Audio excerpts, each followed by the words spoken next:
Kita berjumpa lagi di pembelajaran kimia.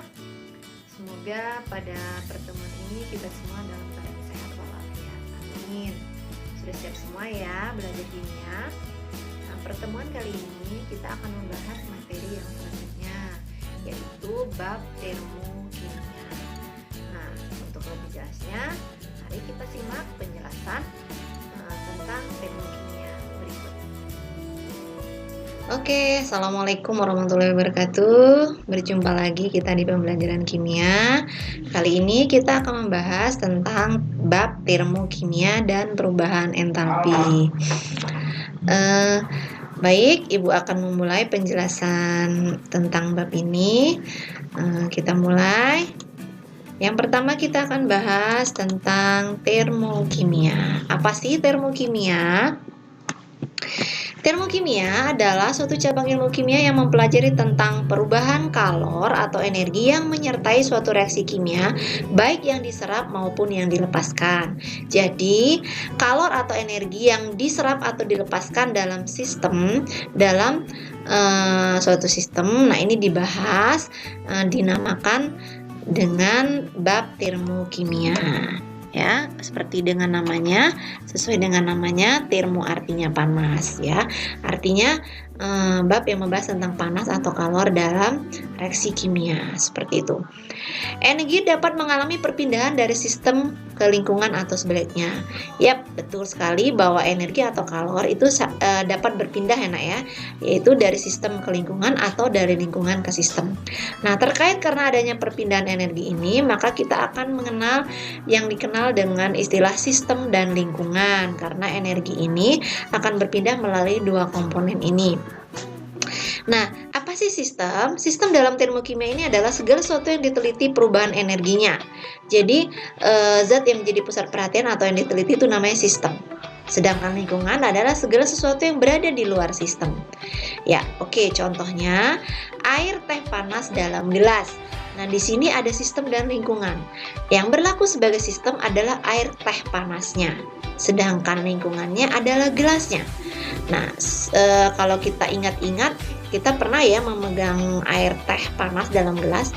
Nah, kalau kita pegang gelasnya ikutan panas ya. Nah, itu menunjukkan bahwa adanya perpindahan kalor dari si air panas tadi menuju gelas, atau perpindahan kalor atau panas dari sistem ke lingkungan. Nah, itu adalah suatu proses termokimia, perpindahan kalor ya, Nak. Oke, berdasarkan interaksi dengan lingkungan dan sistem dibagi menjadi 3 ya. Jadi interaksi lingkungan dengan sistem dibagi menjadi 3. Yang pertama ada sistem terbuka. Sistem terbuka ini memungkinkan terjadinya pertukaran kalor dan materi antara sistem dan lingkungan. Oke, di dalam sistem terbuka ini mungkin sekali terjadi pertukaran kalor serta materi. Contohnya seperti air panas dalam gelas tadi. Nah, jadi ini bisa saja pertukaran kalor atau perpindahan kalor, misalnya dari sistem ke lingkungan. Dalam contoh ini perpindahan panasnya dari sistem ke lingkungan, di mana gelasnya akan terasa panas. Nah, sedangkan perpindahan materinya, contohnya misalnya ada uap air yang keluar seperti itu ya, Nak ya, H2O yang keluar, gitu. Itu sistem terbuka. Nah, yang kedua itu sistem tertutup. Sistem tertutup ini memungkinkan terjadinya pertukaran kalor, namun tidak terjadi pertukaran materi. Jadi hanya terjadi pertukaran kalor saja antara sistem dan lingkungan, tetapi materi tidak. Nah, contohnya batu kapur yang diberi air di dalam tabung Erlenmeyer yang tertutup. Nah, di dalam tabung Erlenmeyer tertutup ini terjadi perpindahan kalor. Batu kapur yang diberi air itu kan panas ya, Nak ya. Terjadi reaksi, suhunya naik. Nah, karena suhunya naik tadi panas, ini akan terasa di Erlenmeyernya. Jadi Erlenmeyernya kalau kita pegang jadi hangat atau panas. Nah, ini menunjukkan bahwa adanya perpindahan kalor dari si sistemnya itu batu kapur dan air, pindah ke lingkungannya itu si Erlenmeyer ya. Nah, bagaimana dengan materi? Materinya tidak ada yang bertukar atau tidak ada yang berpindah. Kenapa? Karena dia tertutup. Seperti itu ya. Jadi materinya tetap di situ, tidak keluar. Jadi tidak ada uap air atau uap CO2 yang keluar seperti itu. Nah, yang ketiga itu ada sistem terisolasi atau tersekat.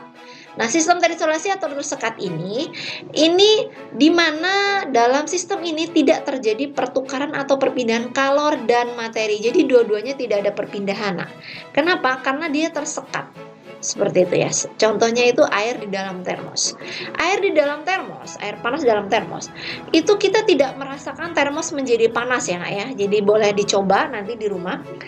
Bahwa kalau termos berisi air panas, termosnya tidak terasa panas. Kenapa? Karena tidak ada perpindahan kalor atau panas ya, Nak ya. Apalagi materi.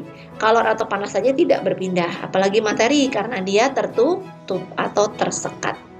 Nah, itu tadi ada 3 jenis sistem ya, terbuka, tertutup, dan terisolasi atau tersekat. Oke, keseluruhan energi dalam bentuk kalor yang terdapat dalam satu sistem disebut entalpi. Oke, ada satu lagi istilah selain sistem dan lingkungan, yaitu ada entalpi, yaitu semua energi yang ada yang terlepas dari sistem ke lingkungan. Ya, yang terdapat di dalam suatu sistem. Jadi energi yang ada dalam satu sistem disebut entalpi. Nah, besarnya entalpi ini, Nak, tidak bisa kita tentukan. Nah, yang bisa kita tentukan hanya perubahannya, di mana perubahan entalpi dilambangkan atau disimpulkan dengan delta H. Seperti ini ya. Dan delta H itu punya rumusan adalah delta H produk atau entalpi produk dikurangi entalpi reaktan. Apa sih produk? Produk itu adalah hasil reaksi. Jadi entalpi hasil reaksi dikurangi entalpi reaktan atau zat yang direaksikan. Jadi reaktan itu zat yang direaksikan. Jadi produk dikurangi zat yang direaksikan. Oke, seperti itu ya. Jadi rumusan delta H selalu H produk dikurangi H reaktan. Nah, sekarang kita menuju ke jenis-jenis reaksi termokimia. Ada 2 jenis reaksi termokimia secara umum, yaitu reaksi eksoterm dan reaksi endoterm. Reaksi eksoterm, ciri yang pertama dari reaksi ini adalah adanya pelepasan kalor dari sistem ke lingkungan. Ya, jadi karena sistem melepaskan kalor ke lingkungan, sehingga lingkungan suhunya akan naik ya. Dan delta H-nya si sistem akan berkurang dan si lingkungan akan bertambah. Ibu ulangi, adanya pelepasan kalor dari sistem ke lingkungan, sehingga sistem tadi menjadi dingin, sedangkan lingkungan menjadi naik atau suhunya naik, menjadi panas ya. Untuk delta H, sistem menjadi berkurang, menjadi negatif, dan lingkungan menjadi positif. Hubungannya ke diagramnya seperti ini ya. Jadi yang namanya melepaskan kalor, tanda panahnya ke bawah. Nah, jadi dari reaktan menuju produk itu tanda panahnya ke arah bawah. Kenapa? Karena dia melepaskan kalor. Nah, delta H-nya untuk eksoterm itu bertanda negatif atau minus. Seperti ini ya. Oke, Ibu ulangi sekali lagi untuk diagram energinya. Reaktan ke produk itu tanda panahnya menuju ke bawah untuk eksoterm. Ini menunjukkan bahwa dia melepas kalor. Dan untuk harga delta H-nya selalu negatif. Ya. Yang kedua, reaksi endoterm. Reaksi endoterm itu cirinya adanya proses penyerapan kalor ya oleh sistem ke lingkungan, atau si sistem ini memberikan kalor ke lingkungan, memberikan kalor ke sistem, atau dengan kata lain sistem menyerap kalor dari lingkungan. Kalau endoterm, sistem melepas kalor ke lingkungan. Kalau exotherm, sistem melepas kalor ke lingkungan. Nah, kalau endotherm, sistem menyerap kalor dari lingkungan. Jadi kebalikannya ya, Nak. Karena sistem menyerap kalor dari lingkungan, maka sistem akan menjadi panas, sedangkan lingkungan akan menjadi dingin, atau dengan kata lain suhunya lingkungan akan turun. Jadi akan menjadi dingin, sedangkan suhu sistem akan naik, dan delta H sistem akan positif, sedangkan delta H lingkungan akan negatif. Nah, untuk diagram energinya seperti ini, bahwa untuk endotherm tanda panah selalu ke atas, R menuju P tanda panah ke atas. Atau untuk analogi ya, untuk analogi saja supaya mudah mengingat, kalau exotherm karena dia melepas, arah kemananya ke bawah. Kalau kita melepas tuh sama dengan memberi ya. Nah, memberi itu kan ke arah bawah gitu. Nah, kalau endotherm itu menyerap itu sama dengan meminta. Kalau meminta kan arah panahnya ke atas ya. Kalau kita meminta, arah tangan kita ke atas kan. Nah, berarti kalau melepas dia arahnya ke bawah, memberi. Kalau menyerap arahnya ke atas atau meminta. Oke, Ibu simpulkan untuk reaksi exotherm dan endotherm. Exotherm melepaskan kalor dari sistem ke lingkungan, sedangkan endotherm menyerap kalor, si sistem menyerap kalor dari lingkungan. Ya, seperti itu, atau lingkungan yang memberikan kalornya kepada sistem. Ya, jadi sistemnya ini menyerap kalor seperti itu ya. Kemudian kalau endotherm, suhu lingkungannya menjadi naik, menjadi panas. Suhu akhir lingkungan menjadi panas. Kalau endotherm, suhu lingkungannya menjadi dingin. Jadi dia jadi dingin. Kemudian untuk delta H, exotherm negatif. Kalau endotherm, delta H-nya jadi positif. Kemudian untuk diagram energi, exotherm arah panahnya ke bawah, R ke P-nya ke bawah, sedangkan endotherm arah panahnya ke atas, seperti itu. Nah, kalau untuk reaksi exotherm tuh sistem ke lingkungan, contohnya tadi ya nak ya, air teh panas dalam gelas, jadi dia sistemnya melepas panah ke lingkungan. Nah, ini adalah contoh reaksi exotherm maksud saya. Jadi sistem melepas panas ke lingkungan, atau contohnya juga kita merebus air ya, jadi sistemnya melepaskan panas ke lingkungan, jadi lingkungannya menjadi panas, pancinya menjadi panas, seperti itu ya. Oke, itu tadi contoh dari reaksi exotherm. Sedangkan reaksi endotherm, contohnya kalau dalam kehidupan sehari-hari itu melelehnya batu es ya nak ya. Jadi melelehnya batu es itu adalah contoh dari reaksi endotherm. Kenapa? Karena batu es itu sistemnya menyerap kalor dari lingkungan, sehingga panas sistemnya semakin naik ya, panas esnya semakin naik sehingga nanti esnya akan mencair ya, seperti itu. Jadi suhu lingkungannya akan menurun, seperti itu. Jadi contohnya es batu yang meleleh atau mencair. Oke, mungkin itu tadi penjelasan tentang termokimia dan istilah-istilah yang digunakan dalam bab termokimia. Selanjutnya Ibu akan menjelaskan tentang contoh dari diagram tingkat energi dari reaksi exotherm dan endotherm. Oke, agar lebih jelas ya Nak ya. Ya, ini contohnya. Misalnya kita ambil contoh, ada dua contoh ya. Yang pertama ada misalnya senyawa A2 ditambah 2B2 menghasilkan 2AB2, delta H-nya positif 46 kJ per mol. Oke, ini ada koefisien 2 di depan, itu dia menyetarakan jumlah atom-atom atau unsur-unsur di sebelum tanda panah atau reaksinya ya. Nah, ini sebelum tanda panah disebut reaktan atau zat yang direaksikan, atau bisa juga disebut reaksi. Kalau sesudah panah disebut produk atau zat hasil reaksi. Nah, jumlah yang sebelum dan sesudah ini harus sama ya, harus disetarakan. Jadi ini 2 kali A berarti A-nya 2, ini juga A-nya 2. Kemudian ini B-nya 2 kali 2 yang belakang ini ya, jadi dikalikan angka depan ini koefisiennya. Jadi B-nya 4, di sini juga koefisien 2 dikalikan 2 di belakang ini, berarti B-nya juga 4 gitu ya. Jadi angka 2 di kanan bawah ini milik si B, seperti itu. Ya. Nah, untuk menentukan diagram ini awalnya nggak ada ya, kita tentukan. Fokusnya kita lihat di tanda positif di delta H atau entalpi. Ya, fokusnya tanda positif di delta H. Tanda positif itu menunjukkan bahwa reaksi tersebut adalah reaksi endotherm ya, reaksi endotherm. Jadi kalau dia reaksi endotherm, maka reaksi tersebut akan menyerap kalor. Seperti tadi yang kita sudah pelajari, endotherm adalah reaksi yang menyerap kalor. Nah, menyerap kalor itu untuk diagram energi tanda panahnya menghadap ke atas. Jadi menyerap itu kalau kita analogikan seperti meminta ya. Meminta itu tangan kita ke atas, berarti arah panahnya ke atas. Nah, yang dituju arah panah selalu produk. Ingat, yang dituju arah panah selalu produk. Nah, produknya kan 2AB2 ya. Berarti 2AB2-nya kita taruh di atas, kemudian A2 dan 2B2-nya kita taruh di bawah sebagai reaktan. Nah, inilah diagram energi dari reaksi endotherm. Ya, arah panahnya ke atas. Kemudian yang kedua, ini contoh reaksinya Ibu balik aja. Jadi biar mudah, nggak banyak contoh ya. Tapi fokusnya kita ke delta H. Karena ini bertanda negatif, maka reaksi ini merupakan reaksi exotherm. Ya, ingat tanda negatif menunjukkan bahwa reaksi ini adalah reaksi eksoterm. Nah, reaksi eksoterm seperti yang kita sudah bahas, ciri-ciri diagram energinya tanda panahnya menuju ke bawah karena terjadi pelepasan kalor atau panas. Melepas, namanya kita melepas berarti ke arah bawah ya. Nah, sehingga tanda panahnya menuju ke bawah. Nah, ingat yang selalu dituju tanda panah adalah produk. Nah, dalam hal ini produknya adalah AB2. Jadi, produknya di sebelah bawah 2AB2, kemudian reaktannya A2 dan 2B2 sebelah atas. Nah, ini adalah contoh dari diagram energi dari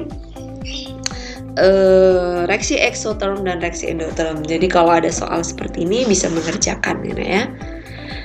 Oke, selanjutnya kita lanjutkan ke macam-macam perubahan entalpi ya. Jadi entalpi atau delta H itu ada beberapa jenis. Nah, jadi tidak hanya satu. Ada delta HF ya, dilambangkan delta HF itu adalah perubahan entalpi pembentukan standar ya, yaitu perubahan entalpi yang diperlukan atau dilepaskan pada pembentukan 1 mol. Ingat, 1 mol senyawa dari unsur-unsurnya. Ingat kata kuncinya 1 mol senyawa dari unsur-unsurnya. Jadi bukan banyak mol terus itu dari senyawa-senyawa, tapi harus dari unsur-unsurnya. Contohnya seperti ini. Ingat ya, unsur itu adalah suatu spesies atau zat yang tidak berikatan dengan unsur lain. Ya, seperti ini. H2, O2, Cl2, N2, I2. Nah, ini dia sendirian. Walaupun dia hanya ada 2, tapi H aja. Jadi, beda dengan misalnya H2O. Kalau H2O itu tuh senyawa ya, nak. Jadi, hanya sudah bereaksi dengan O. Nah, kalau H2 itu unsur karena dia hanya unsur H. Jadi harus dari unsur. Ya, oke. Dalam hal ini contohnya Na. Na itu unsur natrium ditambah setengah Cl2 menghasilkan NaCl ya. Nah, kenapa ini ada angka setengah? Karena untuk menyetarakan, di sini Cl-nya ada 1, sedangkan di sini Cl-nya 2. Nah, 2 ini dikalikan setengah kan supaya dia 1 gitu ya. Jadi disetarakan. Nah, dihasilkan NaCl. Nah, ini tanda di depan ini kan nggak ada angka. Kalau nggak ada angka itu artinya dia 1 mol. Setara dengan 1 mol, koefisien 1. Ingat, koefisien 1 tidak ditulis ya. Yang ditulis untuk koefisien 2 ke atas. Nah, jadi yang namanya entalpi pembentukan standar itu dia harus pembentukan 1 mol ya. 1 mol dari unsur-unsurnya. Jadi dia harus unsur di depan ini. Seperti ini nih, N2, H2, NH3. Jadi N2-nya disetarakan kali setengah, H2-nya disetarakan kali 3/2 kali 2. Supaya nanti jumlahnya sama dengan NH3 yang di sini. Ini 1 mol.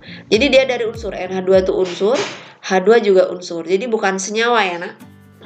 Seperti itu. Oke, kita lanjutkan. Yang kedua, perubahan entalpi penguraian standar yang dilambangkan delta HD. Nah, ini kebalikan dari delta HF. Kalau delta HF itu membentuk satu senyawa. Kalau ini menguraikan. Jadi dari satu senyawa diuraikan jadi unsur-unsur. Ya, dari senyawa jadi unsur-unsur, kebalikannya. Ya, seperti ini ya. Jadi dari NaCl menjadi Na ditambah Cl2, dari SO2 menjadi S plus O2. Seperti itu, dilambangkan delta HD. Yang ketiga, perubahan entalpi pembakaran standar dilambangkan delta HC. HC standar. Perubahan entalpi yang diperlukan atau yang dilepaskan pada pembakaran 1 mol zat pada keadaan standar. Jadi dibakar. Ciri-cirinya mudah. Apa saja yang direaksikan dengan O2 itu reaksi pembakaran. Dalam hal ini contohnya C2H5OH ya. C2H5OH itu etanol ya. Ditambah O2 berarti etanol yang dibakar menghasilkan CO2 dan H2O. Jadi apa saja yang direaksikan dengan O2 disebut reaksi pembakaran dan dilambangkan delta HC. Oke, selanjutnya yang keempat, perubahan entalpi netralisasi standar dilambangkan delta HN. N itu netralisasi, yaitu perubahan yang diperlukan atau yang dilepaskan untuk menetralkan 1 mol asam oleh basa atau sebaliknya yang diukur pada keadaan standar. Jadi ciri-cirinya ada reaksi asam dan basa. Apa sih asam? Asam itu ciri-cirinya nanti kita akan bahas lebih lanjut ya di semester 2 ya. Nah, cuman untuk sekarang ciri-cirinya aja ya. Kalau basa itu belakangnya ada OH ya, biasanya di belakangnya ada gugus OH. Kemudian kalau asam biasanya di depannya ada gugus H. Oke ya. Jadi kalau ada asam dan basa direaksikan pasti dia reaksi netralisasi ya, dilambangkan delta HN. Seperti ini contohnya ya. Oke, yang kelima perubahan entalpi penguapan standar ya, delta H VAP, evaporasi ya, penguapan. Yaitu perubahan entalpi yang diperlukan atau dilepaskan pada saat 1 mol zat dalam fase cair berubah menjadi fase gas. Jadi intinya perubahan fase cair jadi gas itu perubahan fase untuk penguapan ya. Jadi seperti ini contohnya H2O liquid cair berubah menjadi H2O G atau gas ya.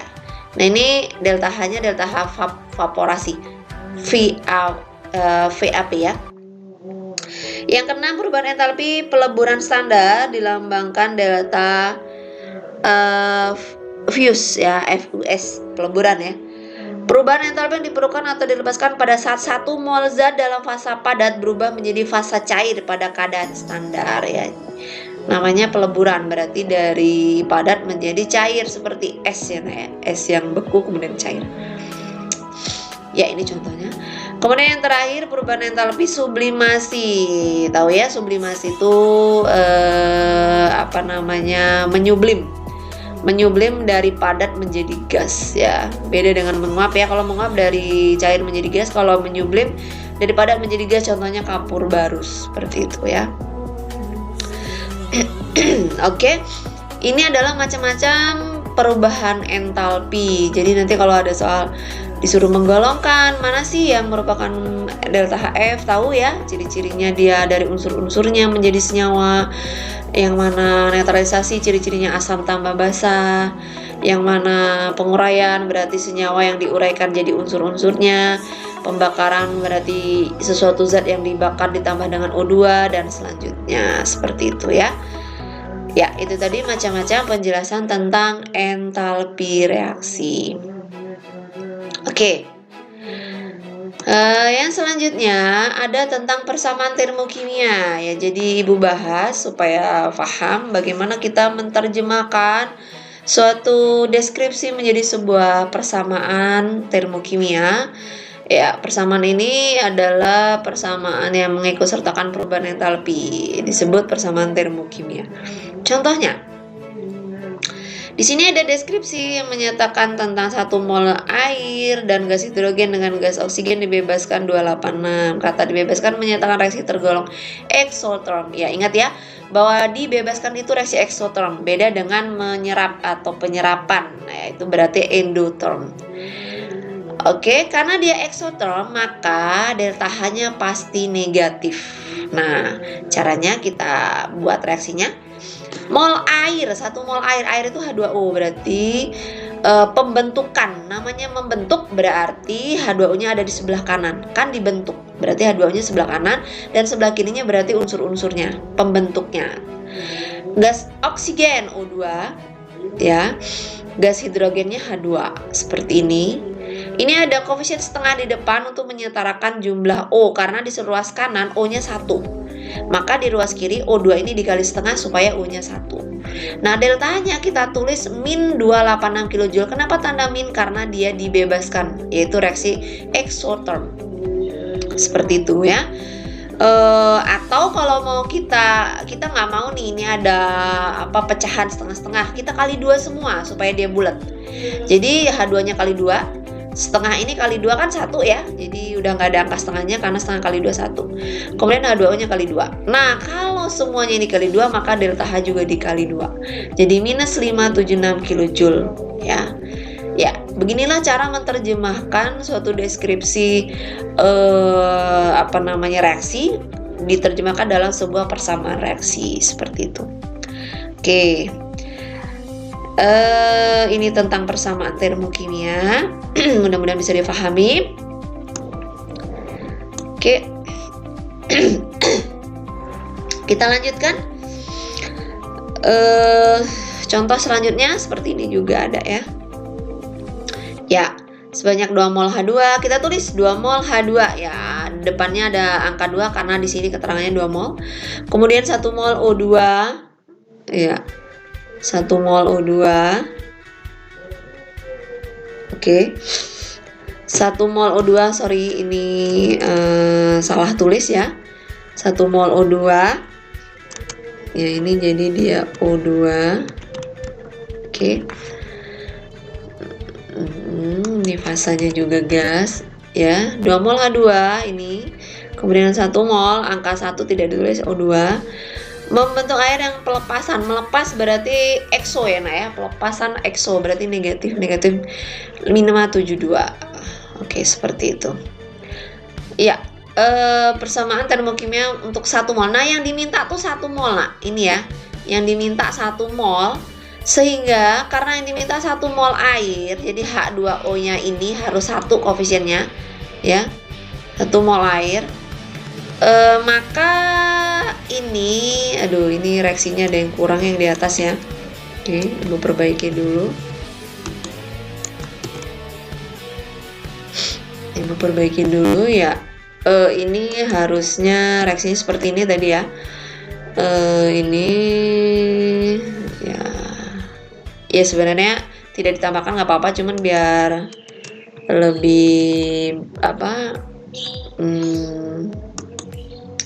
biar lebih pas. Saya tambahkan hasilnya 22O ya. Kenapa 2? Karena di sini H-nya 4, sedangkan di sini juga harus 22O. Nah, yang dimintakan ini kan 2H2O, yang diminta itu 1 mol. 1 aja yang diminta, 1 mol air. Sehingga ini itu harus kita ubah jadi 1. Seperti itu ya. Gimana caranya? Dikali setengah. Jadi 2 dikali setengah ini ya. O2-nya dikali setengah, kemudian H2O-nya juga nanti dikali setengah. Ya, jadi setengah kali 2 jadi awalnya kan gini ya, Nak ya, setengah kali 2 gini ya. Nah, begitu awalnya seperti itu supaya kita dapat 1 mol air gitu ya, supaya kita mendapatkan 1 mol air. Jadi nanti hasilnya tuh seperti ini ya. Jadi nanti hasilnya ini sudah tidak ada setengahnya lagi.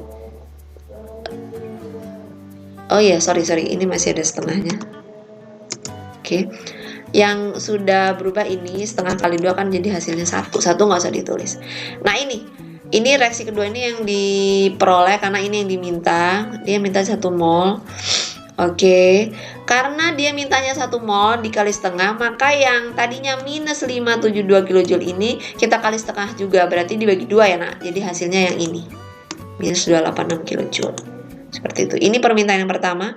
Jadi reaksinya yang diminta 1 mol, sehingga reaksi yang pertama ini kita bagi 2. Semuanya dibagi 2 atau dikali setengah.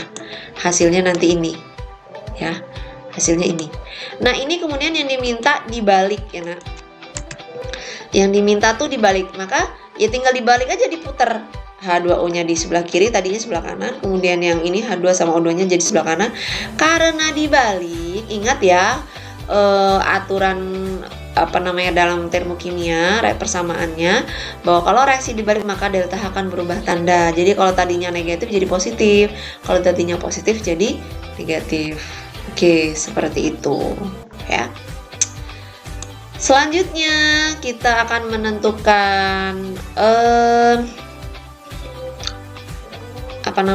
penentuan entalpi menggunakan kalorimeter atau secara percobaan. Jadi penentuan entalpi atau perubahan entalpi itu ada beberapa cara, Nak. Yang pertama ada kalorimeter, nanti ada dengan hukum Hess, ada dengan diagram energi, ada dengan energi ikatan ya. Jadi ada 4 macam. Yang pertama kita akan bahas tentang penentuan entalpi dengan kalorimeter atau dengan percobaan ya. Dalam eksperimen atau percobaan, kalori yang dihasilkan oleh reaksi atau sistem sampai dengan kalori yang diterima oleh air dan kalorimeter ya. Jadi di sini nanti berlaku asas Black seperti itu ya. Jadi kalori yang diterima oleh air dan kalorimeter itu sama. Besarnya kalori yang dihasilkan atau diserap oleh reaksi sistem dapat dihitung dengan persamaan berikut. Q sama dengan MC delta T atau Q sama dengan C besar kali delta T. Ini 2 rumus yang berbeda ya, Nak ya.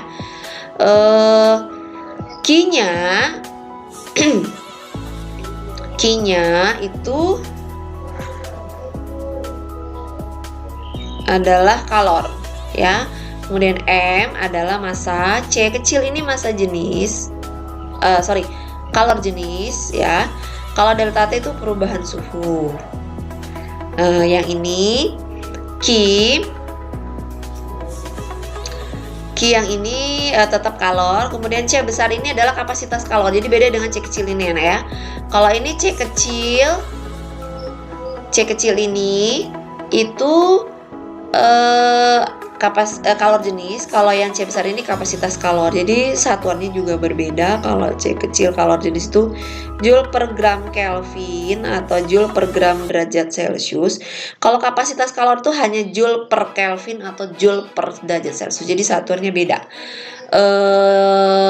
Penulisan lambangnya juga beda. Satunya C kecil, satunya C besar. Jadi jangan salah menggunakan rumus. Kalau menggunakan massa berarti pakai yang rumus pertama ini. Kalau tidak ada massa atau menggunakan kapasitas kalor, menggunakan rumus kedua. Oke. Q reaksi adalah Q larutan ditambah Q kalorimeter. Oke. Nah, delta H-nya itu selalu minus Q per mol ya, karena namanya reaksi dalam kalorimeter ya. Nanti kalau di percobaan tuh ada yang namanya alat yang dinamakan kalorimeter bom ya. Jadi alat yang digunakan dalam percobaan. Nah, ini reaksinya terjadi secara exotherm sehingga delta H-nya negatif ya. Negatif Q per mol. Nah, ini ciri-cirinya dia suhunya naik, reaksinya exo ya. Oke, seperti itu. Kita aplikasikan ke soal. Contohnya, pelarutan 2 gram kristal NaOH dengan MR massa atom relatif 40. Ini sudah diketahui ya 40 dari penjumlahan airnya. Dalam 50 ml air terjadi kenaikan suhu dari 27 menjadi 32. Jika kalor jenis, ingat kalor jenis berarti C kecil ya nak ya. Satuannya Joule per gram dari Celcius, bukan C besar. Kalau C besar kapasitas kalor. Maka entalpi pelarutan NaOH adalah, caranya min Q per mol. Nah, Q sendiri adalah MC delta T. Jadi langsung kita masukkan rumusnya. Q sendiri adalah MC delta T. M-nya 50 ini 50 itu kali 4,2. 50 itu massa air ya, 50 ml air itu setara dengan 50 gram ya nak ya. Ingat, massa jenis air itu 1 sehingga massanya air itu 50 ml itu setara dengan 50 gram. Jadi M-nya 50, C-nya 4,2 ini kalau jenis 4,2. Kemudian delta T-nya itu perubahan ya nak, dari 27 ke 32 itu 5. Ya, dari 7 ke 32 itu 5. Jadi sehingga dikali 5. Kemudian gramnya 2, ini gramnya 2 gram. Mol itu gram per mr ya rumusnya. Ini langsung dimasukkan. Mol itu gram per mr, jadi gramnya 2, mr-nya 40. Nah, ini operasional biasa. Ini disederhanakan 2 per 40 itu jadi 1/20. Yang di atas ini 50 kali 4,2 kali 5 ya. Kalau 50 kali 5 aja kali 4 sama aja 25 kali 42, atau disederhanakan sesuai dengan yang kalian sukai lah cara menghitungnya ya, yang penting benar. Seperti itu. Dibagi, nah ini hasilnya min 2100 joule. Nah, kalau dijadikan kilojoule dibagi 1000 jadi min 21 kilojoule per mol. Nah, ini adalah hasil delta H. Ini sudah delta H-nya ya. Jadi ini rumusnya memang langsung dimasukkan, jangan bingung, pelan-pelan. Ya, mol, Bu kok bisa gram per mr ya? Kita ingat lagi pelajaran kelas 10 bahwa mol itu rumusnya adalah massa dibagi massa atom relatif. Massa di sini gram, massa atom relatifnya mr ya. Biar lebih mudah saya lambangkan gram. Seperti itu ya. Oke, massa jenis air 1 mili itu sama dengan 1 gram ya, seperti yang Ibu jelaskan tadi ya. Nah, ini contoh aplikasi dari contoh soal dari penentuan kalorimeter, penentuan delta H maksud Ibu ya, menggunakan rumusan. Oke, untuk soal yang kedua ini soalnya adalah reaksi netralisasi karena ada penjumlahan asam, HCl asam ya, kemudian ditambahkan dengan NaOH itu basah. Seperti ini ya. Oke, ini ada persamaannya, HCl tambah NaOH menghasilkan NaCl dan H2O. Seperti itu. 50 mili 0,4 ini 50 mili HCl 0,4 itu molaritasnya, NaOH 50 mili 0,4 molaritasnya juga ya.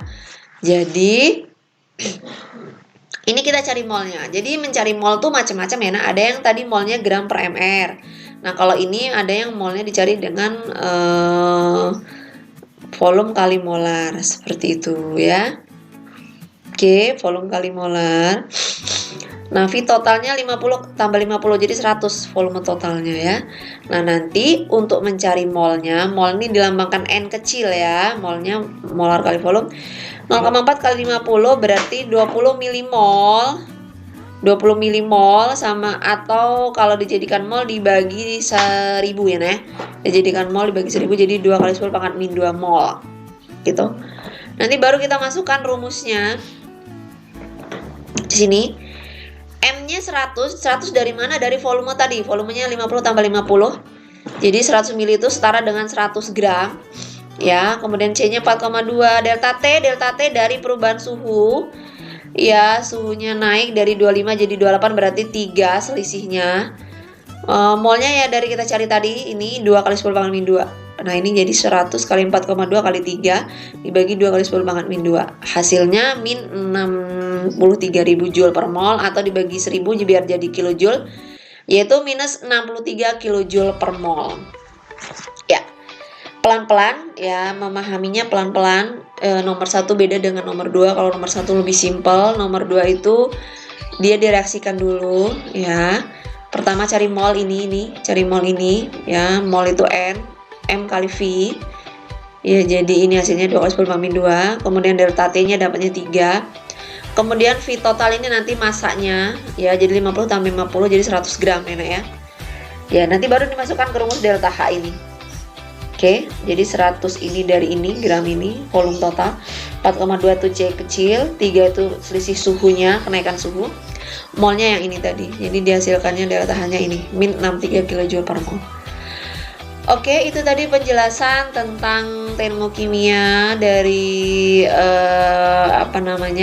pengertian beberapa istilahnya, kemudian persamaan termokimia, kemudian penentuan delta H menggunakan kalorimeter. Oke, sampai di sini pertemuan kita, mudah-mudahan bermanfaat. Jika belum paham boleh ditanyakan, boleh via WhatsApp kepada Ibu. Nanti ada penugasan, silahkan kalian coba dan kalian kerjakan penugasannya. Ingat, lakukan penugasan, kerjakan penugasan, serta kumpulkan sesuai dengan waktu yang telah ditentukan ya. Jika ada kendala mungkin terkait dengan sinyal atau lain sebagainya, harus mengkonfirmasi. Jika tidak mengkonfirmasi, maka asumsinya kalian tidak mengikuti pembelajaran, seperti itu. Oke, Ibu cukupkan. Assalamualaikum warahmatullahi wabarakatuh.